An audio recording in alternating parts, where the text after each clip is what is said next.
In this video, I would like to tell a little bit about myself and my story. I will tell without preparation, plot, and editing, but just my thoughts as I remember. I hope this story will resonate with someone and help them in some way. I come from an ordinary family.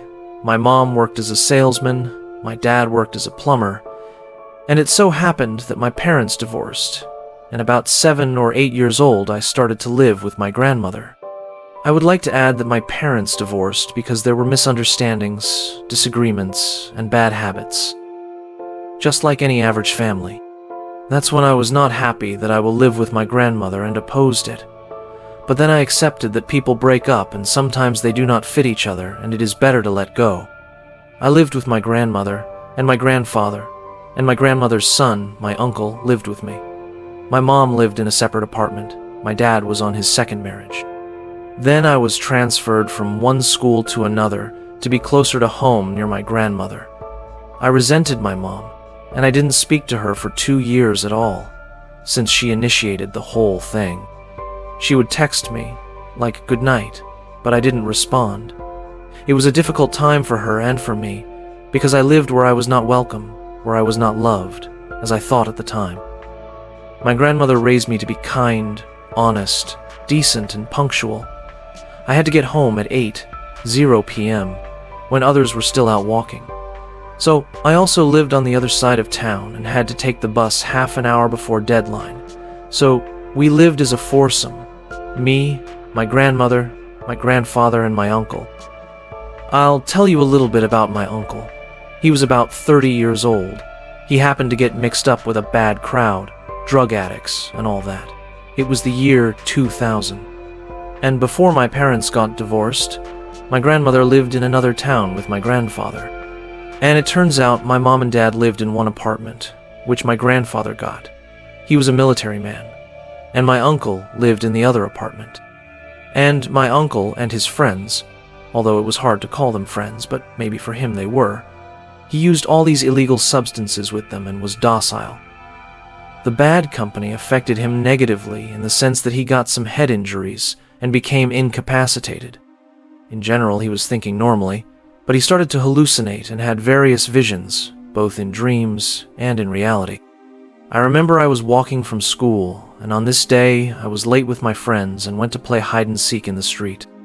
Here we played hide-and-seek and I am coming home, and before entering the apartment, I felt something as if my soul was flying out of the apartment. I went in, turned around, and my eyes immediately fell on the corridor. There was a bar, and my uncle was hanging on it. He hanged himself, and I saw it first. My grandparents were at work, and I was not confused and immediately realized that I should try to take it down, but I was small. I weighed about 30 kilograms. It was hanging on a little cable, like an internet cable, or like a cell phone charger wire. His neck was squeezed almost in half. His face was black and blue. I was afraid that if I went into that narrow hallway, I'd start shaking or something.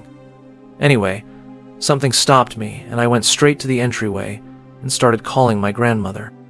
She was working and didn't answer. I called my grandfather. He was a security guard in the military. I called him and said, "My uncle is in a bad situation and I need to come over." I didn't tell him right away what had happened because he was his son and I understood what kind of reaction he would have. I was pretty understanding at the time. I don't know. I don't think anyone could have navigated that situation.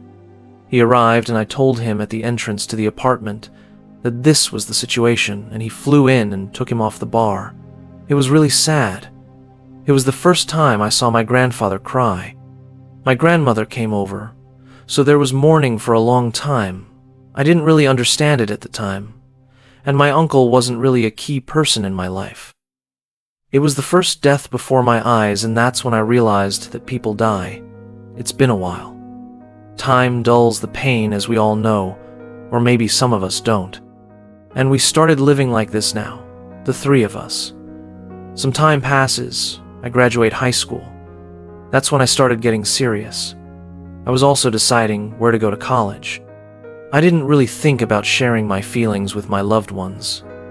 I was brought up to be a man, don't cry, You have to be strong and something like that. And I live with that thought, but I try to change it in every possible way.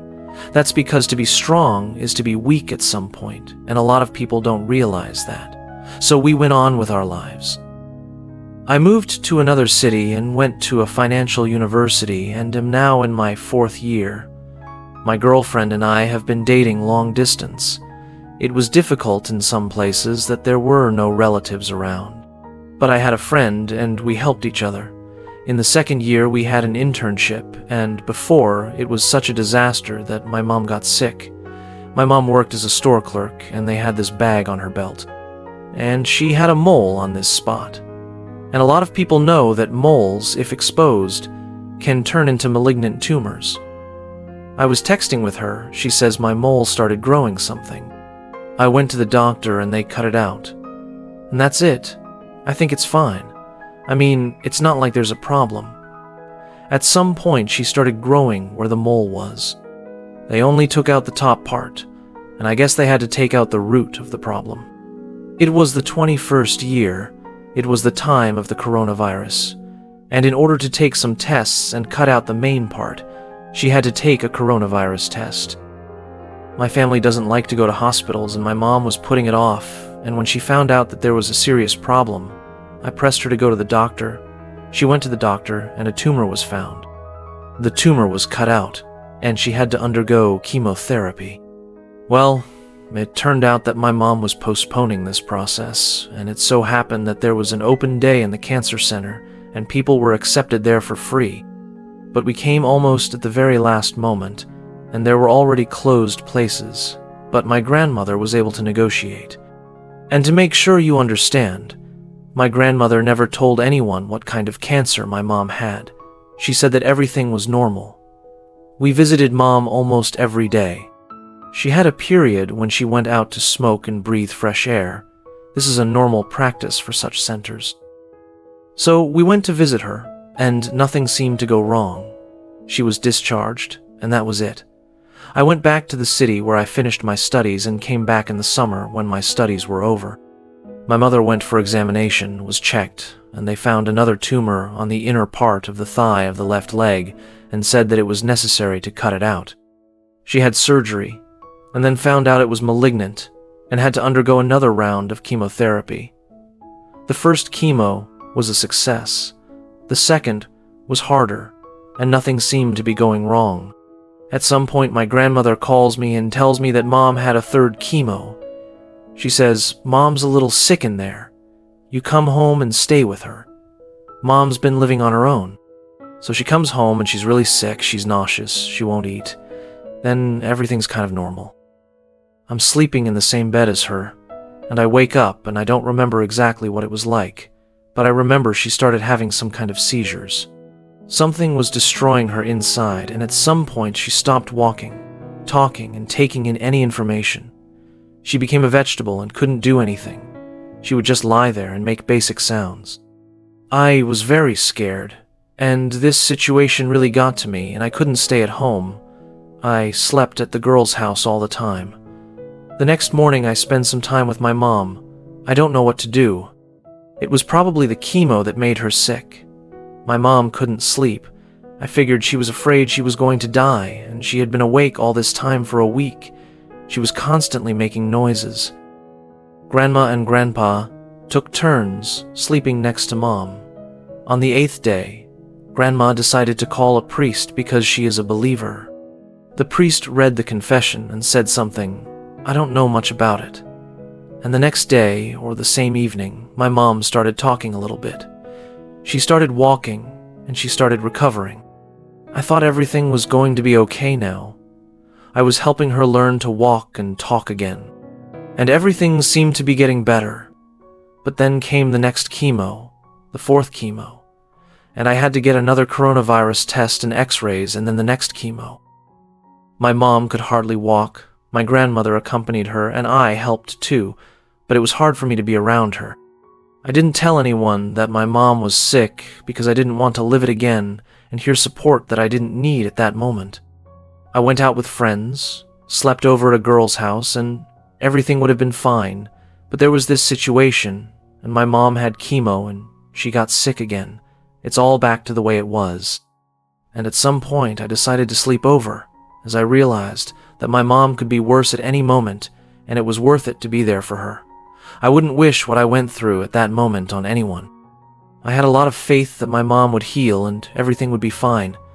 I didn't know that at some point any phrase could be the last thing she would hear. I heard my mom constantly waking up my grandmother and saying, "I'm afraid to go to sleep.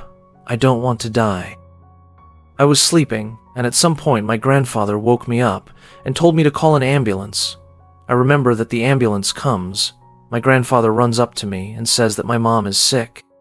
Anyway, she started having seizures, and seizures are a bad precursor. It's an indication that calcium is coming out of the bones, as my doctor friend told me. It was really hard to watch my mom shake really badly. It wasn't easy. Maybe someone has caught epileptics shaking, only this was several times worse. The next day, I went for a walk to distract myself, as I was having a really hard time. I'm walking in the park, and my grandfather calls me and tells me that my mom is basically gone. She died a few hours later. I'm standing there, and as if there was a strange sensation, as if the weight of the body was zeroed out, and you just stand there, weightless. You don't know what's going on. You're kind of in reality or not. So it was really hard on all of us. For my grandparents, it was their, I think, favorite and last child, and it was my mom. I don't know. It was a very hard time. I remember riding the bus when my mom was sick, looking at the droplets running down the window and listening to sad music and crying on the bus. I forgot to tell you that my grandmother on my dad's side of the family, also a close person to me, died before my mom died. My grandmother had 70% lung damage. She was lying there dying. Even when we buried her, the coffin was closed, and they said that she died of suffocation and it was better not to look at such a thing. She was dying terribly. But my mom's death shook me more than anything. I quarreled with my classmates, and quarreled with a classmate with whom I was close friends. Some time passed, and it became a little easier, but I began to see the world through a prism of black. Everything was gray to me. I didn't want to talk to anyone or do anything. The meaning of life was gone. I just didn't know what to do, so I was alone. I didn't have bad thoughts about my life, and I'm not a person who gives up. It was hard, of course, but at some point I got acquainted with philosophy and I learned a lot of interesting and necessary information for me. I had to tell my story first of all for the sake of myself, to make it easier to talk about it, because I remember this time hard, and then my grandfather had a hard time with the death of his daughter's mother. I remember a few weeks passed. One day my grandfather went to the balcony to smoke, and at some point my grandmother screamed very hard, ran into the room, called me, and I see that he fell on the balcony. Grandma's shaking him, doesn't know what's going on.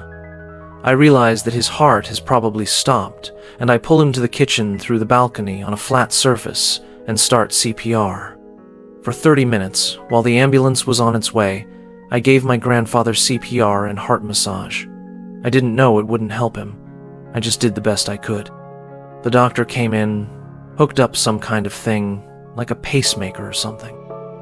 The doctor said he had a blood clot and there was nothing he could do. It was awful. My grandmother was alone and I was with her. I supported her in every way I could. It was a hard time, she cried, every day. She had no one left but me. She lost her husband's 2 children, and I was the only one left. In general, it was very hard to accept the fact that my mother died in the summer and my grandfather in the fall, 20 days before my birthday.